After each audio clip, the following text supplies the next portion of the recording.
নিজের হাতে ছানা কাটিয়ে ছানার ডালনা তৈরি করলাম। কিভাবে তোমরা দেখো বন্ধুরা, আর পুরো ভিডিওটা দেখো, আশা করি তোমাদের খুব ভালো লাগবে।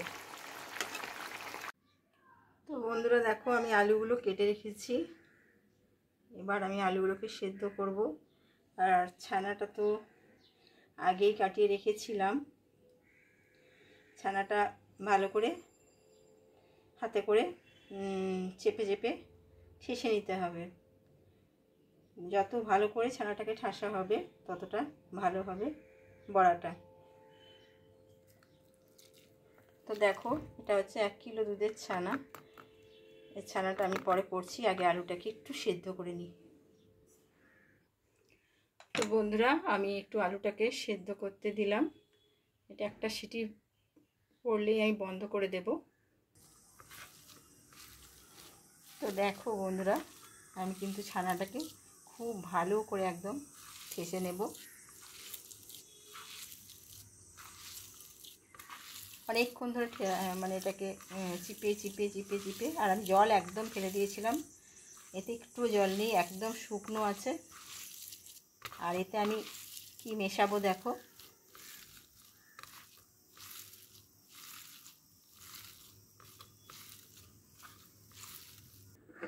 হাফ কাপ মতন আমি ময়দা দেব। দেবো 1 চামচ চালের গুঁড়ো দিয়ে এটা আবার ভালো করে ঠাসবো। আর একটু তো নুন দিতেই হবে স্বাদের জন্য। আর একটুখানি দেব মিষ্টি, 1 চামচ দেব মিষ্টি।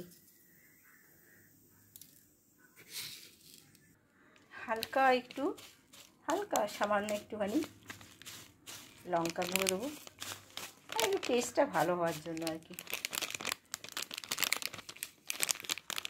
সামান্যই দেবো, বেশি দেবো না। এবার পুরো জিনিসটাকে ভালো করে মিশিয়ে আমি একদম সুন্দর করে একদম ভালো করে মেখে নেব, যাতে খুব স্মুথ হয়ে যায় একেবারে। সেইভাবে আমি মেখে নেব, পুরো মিশিয়ে সবটার সাথে ভালো করে, যত ভালো করে মেশাতে পারবে আর এটাকে ভালো করে মানে ঠাসতে পারবে, সেটা বড়াটা তাহলে আরও মানে সফট হবে। তো এটা আমি এখন অনেকক্ষণ ধরেই মাখতে থাকবো।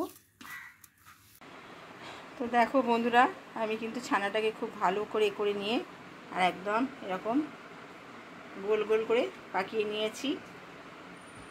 এরপরে এগুলোকে আমি বন্ধুরা, আমি কিন্তু কড়া বসিয়ে দিয়েছি। কড়ায় সাদা রিফাইন তেল দিয়েছি, আর আমি দেবো আস্তে আস্তে এগুলোকে।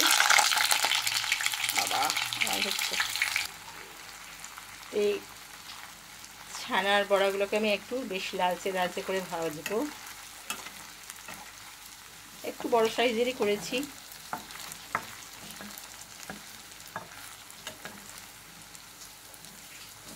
একটু জিরে ফোড়ন দিলাম, আর একটু শুকনো লঙ্কা আর তেজপাতা ওই তেলের মধ্যেই দিয়ে দিলাম।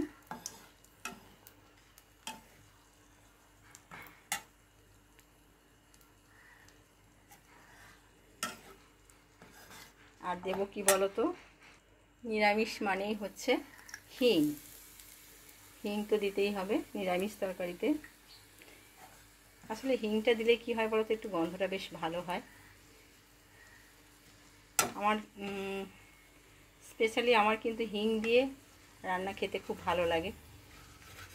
হিংটা বর্ষাকাল তো দেখেছো একটুখানি হয়ে গেছে, জমে গেছে। এটা আসলে লাস্টেরটা দিলাম, তো একটা গোটা আনা আছে, সেটা এখনো দেওয়া হয়নি। যাই হোক, এটা দিয়ে দিলাম। আর আমি করে রেখেছিলাম মশলা যেটা, এবার সেটা দিয়ে দিই।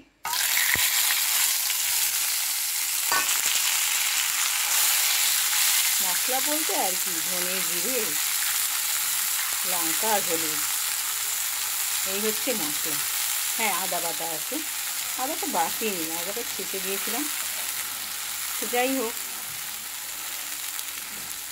আর একটা সুন্দর হিঙের গন্ধ ছাড়ে না, খুব ভালো লাগে।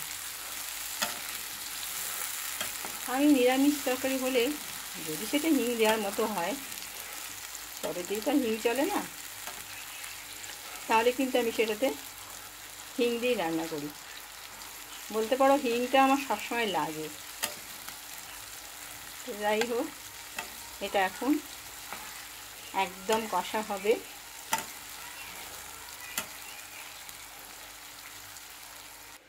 এদিকে আমার ছানার বড়াগুলো তো সব ভাজা হয়ে গেছে।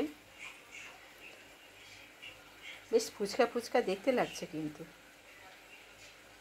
দেখতে খুব ভালো লাগছে। জানি না খেতে কেমন হবে, আশা করি খুবই ভালো হবে।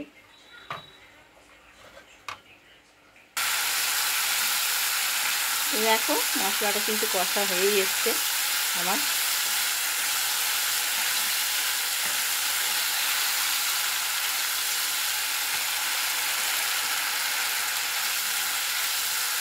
এবার আমি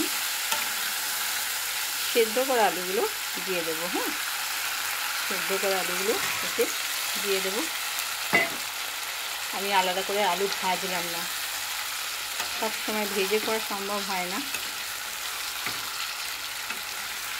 সময়ের একটা ব্যাপার থাকে।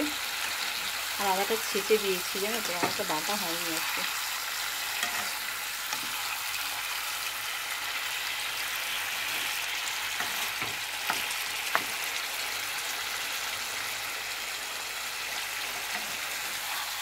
এবার এটাকে খুব ভালো করে কষতে হবে। অ্যাকচুয়ালি কী বলো তো, এইভাবে আমরা ছানার বড়ার তরকারি বলো, ধোকার তরকারি বলো, হ্যাঁ, আলুর দম বলো, সবই এইভাবেই করি। কিন্তু ওই আর কি, আমাদের প্রসেসটা একই, কিন্তু পদটা অন্যরকম আর কি, একটু আলাদা। অনেক সময় সোয়াবিনের তরকারি এইভাবেই করি, আর মশলা আলাদা করে আর কি থাকবে, সেই তো একই মশলা আমাদের। সেই ধনে জিরে লঙ্কা হলুদ, কাশ্মীরি মির্চ, এই সমস্ত, আর ঘি গরম মশলা। নিরামিষ হলে ঘি গরম মশলা থাকবে। আর কেউ কেউ হিং ইউজ করে, আর কেউ কেউ করে না, এই আর কি, বুঝেছ? প্রসেস একই, তবুও দেখো দেখতে খুব ভালো লাগে। দেখবে সবসময় রান্না দেখতে কিন্তু বেশি ভালো লাগে।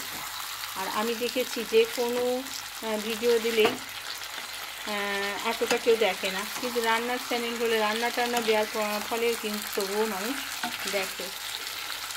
তো যাই হোক বন্ধুরা, তোমরা কিন্তু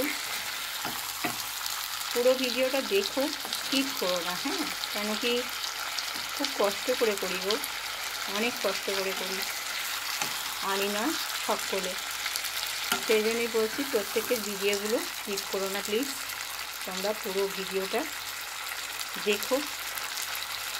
আর একটা সুন্দর একটা কমেন্ট করবে, যেটা আমাদের পরবর্তী ভিডিও তৈরি করতে অনেকটা আগ্রহ থাকবে আরও করার, তাই না? তো বন্ধুরা, তোমাদের সাথে কথা বলতে বলতে কিন্তু দেখো অনেকটাই কথা হয়ে গেছে, তাই না? আচ্ছা দেখো, তোমরা শুধু দেখতে থাকো। আর চ্যানেলটায় যদি নতুন বন্ধু হও তাহলে একটু সাবস্ক্রাইব করে দিও প্লিজ। দেখেছো বন্ধুরা, তোমাদের সাথে কথা বলতে বলতেই মস্ত হয়ে গেছি। নুনটা দিলাম একটু দেরি করে, আর একটুখানি আমি মিষ্টি দিয়েছিলাম তেলের মধ্যে। তো দেখো আমার কিন্তু একদম কষা হয়ে গেছে। এরপর আমি গরম জল দেব, দেখেছো কষা হয়ে গেছে, তেল ছেড়ে দিয়েছে একদম। এবার আমি দেবো এতে গরম জল। তো দেখো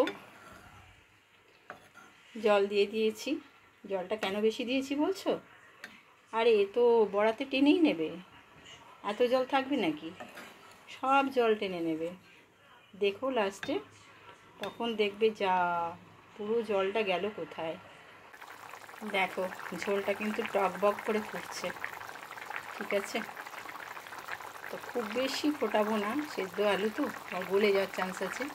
আমি গরম মশলাটা দিয়ে দিই। এই যে শাহি গরম মশলা, একটু সানরাইজ গরম মশলা দিয়ে দিচ্ছি। হ্যাঁ, চলো এখানে একটু গরম মশলা দিয়ে দিলাম।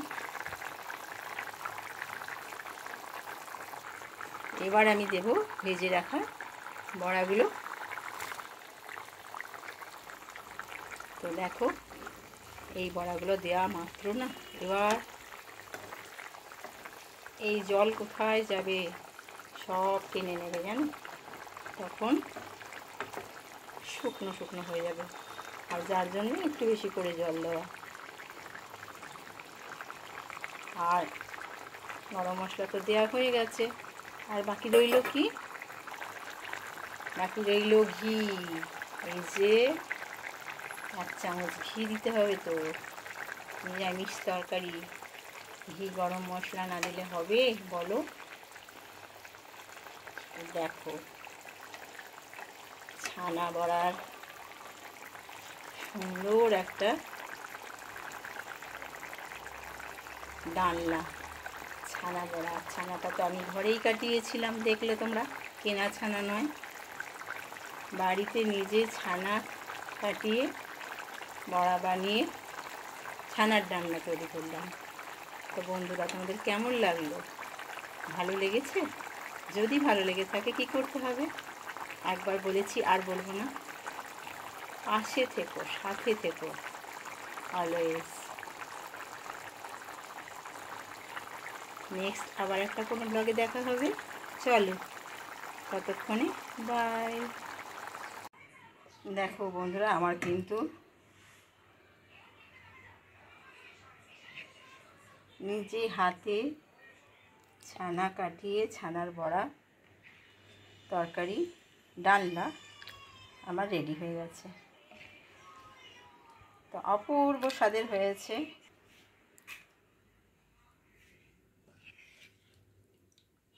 তো তোমাদের কেমন লাগলো অবশ্যই জানাবে। ভালো লাগলে পাশে থেকো, সাথে থেকো বন্ধুরা। আমাদের তো বেশ ভালো লেগেছিল ঘি গরম মশলা দিয়ে নিরামিষ ছানার ডালনা, অপূর্ব স্বাদ হয়েছিল। তোমরা সকলেই করো, কিন্তু যে যেভাবে করে, তাই না? আমি এইভাবেই করেছি।